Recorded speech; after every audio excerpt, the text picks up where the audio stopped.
Visualization and affirmation. Personal leadership is not a singular experience. It doesn't begin and end with the writing of a personal mission statement. It is rather the ongoing process of keeping your vision and values before you and aligning your life to be congruent with those most important things. And in that effort, your powerful right brain capacity can be a great help to you on a daily basis as you work to integrate your personal mission statement into your life. It's another application of begin with the end in mind. Let's go back to an example we mentioned before. Suppose I am a parent who really deeply loves my children. Suppose I identify that as one of my fundamental values in my personal mission statement. But suppose on a daily basis I have trouble overreacting. I can use my right brain power of visualization to write an affirmation that will help me become more congruent with my deeper values in my daily life. A good affirmation has 5 basic ingredients. It's personal, it's positive, it's present tense, it's visual, and it's emotional. So I might write something like this. It is deeply satisfying, emotional, that I, personal, respond with wisdom, love, firmness, and self-control, positive, when my children misbehave. Then I can visualize it. I can spend a few minutes each day and totally relax my mind and body and think about situations in which my children might misbehave. I can visualize them in rich detail. I can feel the texture of the chair I might be sitting on, the floor under my feet, the sweater I'm wearing. I can see the dress my daughter has on, the expression on her face. The more clearly and vividly I can imagine the detail, the more deeply I will experience it, the less I will see it as a spectator. Then I can see her do something very specific, which normally makes my heart pound and my temper start to flare. But instead of seeing my normal response, I can see myself handle the situation with all the love, the power, the self-control I have captured in my affirmation. I can write the program, write the script in harmony with my values, with my personal mission statement. And if I do this day after day, my behavior will change.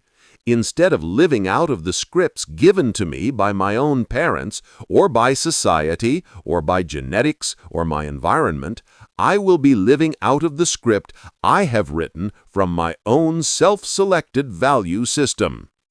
I have helped and encouraged my son Sean to use this affirmation process extensively throughout his football career. We started when he played quarterback in high school, and eventually I taught him how to do it on his own.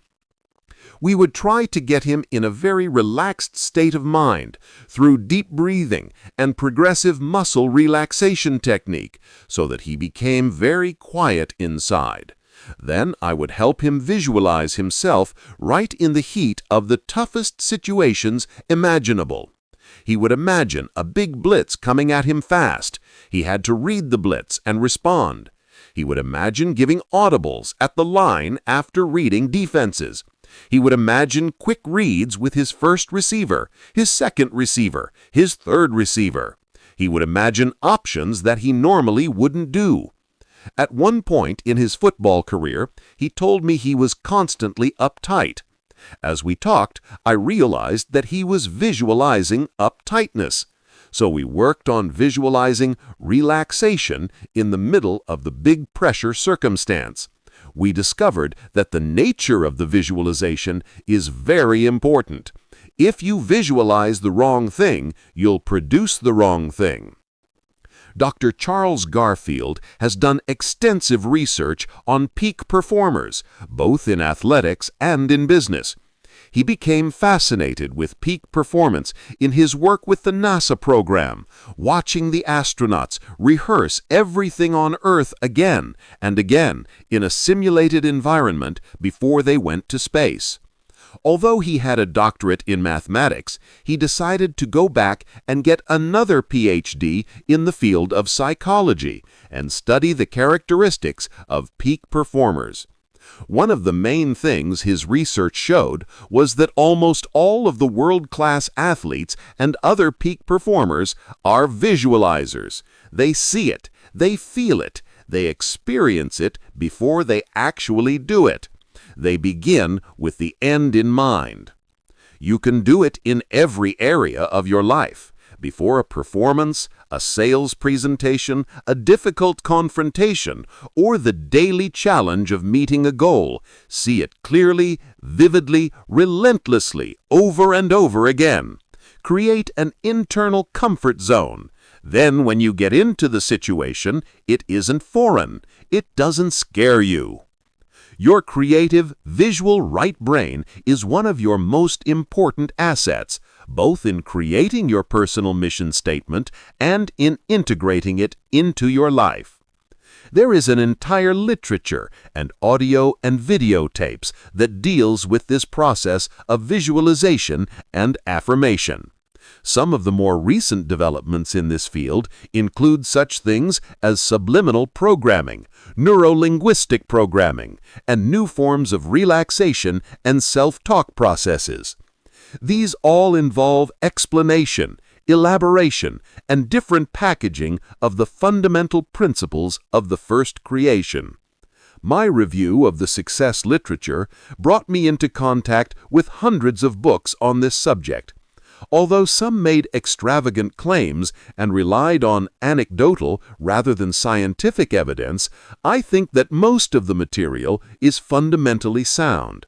The majority of it appears to have originally come out of the study of the Bible by many individuals. In effective personal leadership, visualization and affirmation techniques emerge naturally out of a foundation of well-thought-through purposes and principles that become the center of a person's life. They are extremely powerful in re-scripting and reprogramming into writing deeply committed to purposes and principles into one's heart and mind. I believe that central to all enduring religions in society are the same principles and practices clothed in different language: meditation, prayer, covenants, ordinances, scripture study, empathy, compassion, and many different forms of the use of both conscience and imagination. But if these techniques become part of the personality ethic and are severed from a base of character and principles, they can be misused and abused in serving other centers, primarily the self-center. Affirmation and visualization are forms of programming, and we must be certain that we do not submit ourselves to any programming that is not in harmony with our basic center or that comes from sources centered on money-making, self-interest, or anything other than correct principles.